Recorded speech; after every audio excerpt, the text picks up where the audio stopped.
Prime Minister Modi will leave for Japan for the Quad Summit today. Talks with Biden, Kishida and Australian Prime Minister lined up. Poulomi Saha has spoken to the Ambassador of India to Japan, S.K. Verma. Here is an exclusive by my colleague, Poulomi Saha.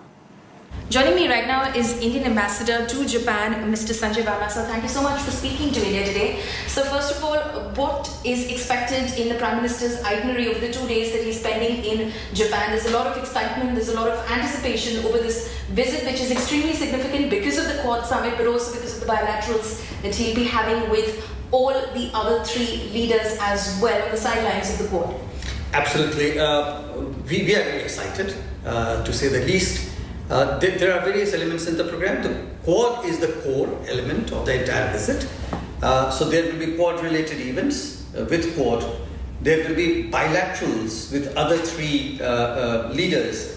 The US President, the newly elected Australian Prime Minister, and of course the Japanese Prime Minister.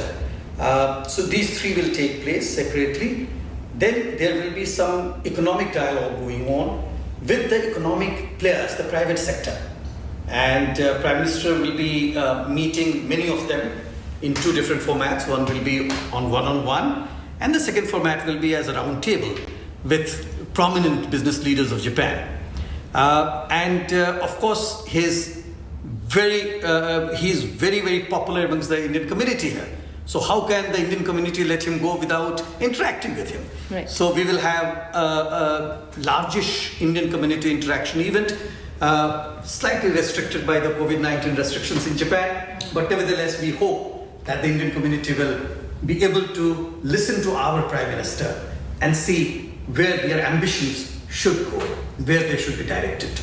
So considering you've mentioned this interaction about with business leaders and also about the economic aspect as well. Now we do know that when Prime Minister Kishida did visit India, there was a commitment of 5 trillion yen over the next 5 years, which was made in public and private enterprises.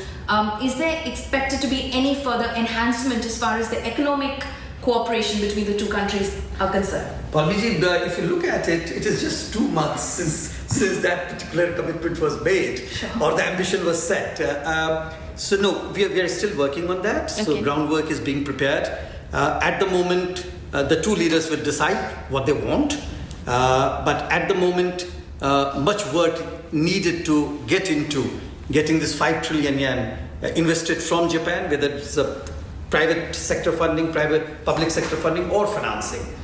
So we have to wait for some more time to see how do they fructify. But outside this as well, there will be some new economic linkages set up, okay, and that is what would be silver lining, or the sort of a lining on the pie. Okay. Can we expect something new? What are you referring to? If I could ask you to spill the beans a little bit.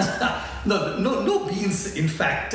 So basically, at the moment, in the bilateral, like any other bilateral, the sidelines of multilateral or multilateral meeting, largely it is the review of the relationship. Right. So review of the relationship will be done. Some new directives to all the stakeholders will be given who will take it forward.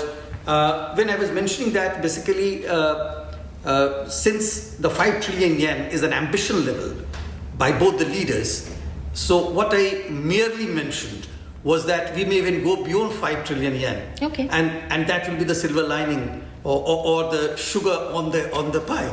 Okay, all right. My final question, sir, because the Quad Summit is, of course, the crux of this visit, which is why the four leaders will be in Tokyo on the 24th of May. We do know the broad outline of the Quad. We do know that this is going to be the second in-person meeting, conference that all of the leaders will be attending. What could possibly be the big takeaways, sir, from this meeting of the four leaders? So Quad is a very positive agenda and it's a very constructive agenda. So therefore, whatever ills our Indo-Pacific region, whether it is in the way of stability, peace, prosperity, following international law, freedom of navigation, free, open and inclusive Indo-Pacific. So all these issues would be deliberated by the four leaders, and I'm sure they will be able to give directions for the future where we should lead to. But the tagline, the bottom line is that the region needs to be stable, secure, prosperous. and according to the international. Quickly, China's growing belligerence, Ukraine to feature again, these two topics. Well, what the leaders will discuss, it will be extremely difficult for me to predict.